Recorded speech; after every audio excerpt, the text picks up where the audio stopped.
এমন না যে কল পেলেই সাথে সাথে আমরা চলে আসতে পারবো। তো ততক্ষণে আপনি দেখেছেন আমাদের একটা ট্রাকের জন্য এই যে পুলিশের গাড়ি কিছুক্ষণ ওয়েট করছে, তাই না?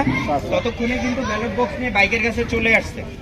একটা নাটকের কারণে আমরা ব্যালট বক্সটা বাইকে তোলা হয় নাই, কিন্তু অরিজিনালি কিন্তু বাইকে উঠে চলে যাবে না? পরিস্থিতি আরো চ্যালেঞ্জিং হবে। রাস্তার মধ্যে রাশ করা, সিভিলিয়ান গাড়িগুলোকে সাইড করা, তারপরে যদি একবার নিয়ে ভেঙে যায় তাহলে ওরা চেস করা, তাই না? আচ্ছা, এরপরে যদি আসে যারা হচ্ছে ক্রিমিনাল কাজগুলো করে, এরা কিন্তু আপনার সময় খুব কম নেবে।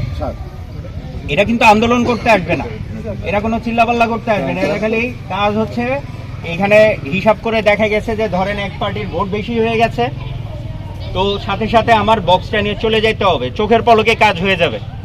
তো প্র্যাকটিক্যাল জিনিসটা মাথায় রাখবেন যে আমরা যেটা মহড়ায় করি এটা আমাদের শিক্ষণীয় কাজের জন্য, কিন্তু এই যে ড্রিলটা হচ্ছে, প্রথমে যে আপনার পুলিশ আসছে, তারপরে যে আপনার বিজিবি আসছে, তারপরে যে আর্মি আসছে, এই ইন্টারভালটা কিন্তু একটু সময় লাগবে, তাই না? এই সময়ের মধ্যে কেন্দ্রে পুলিশ এবং আনসার এবং গ্রাম পুলিশের যে দায়িত্বপ্রাপ্ত ব্যক্তিরা আছেন, একটু সাহসিকতা দেখাতে হবে এখানে, ঠিক আছে?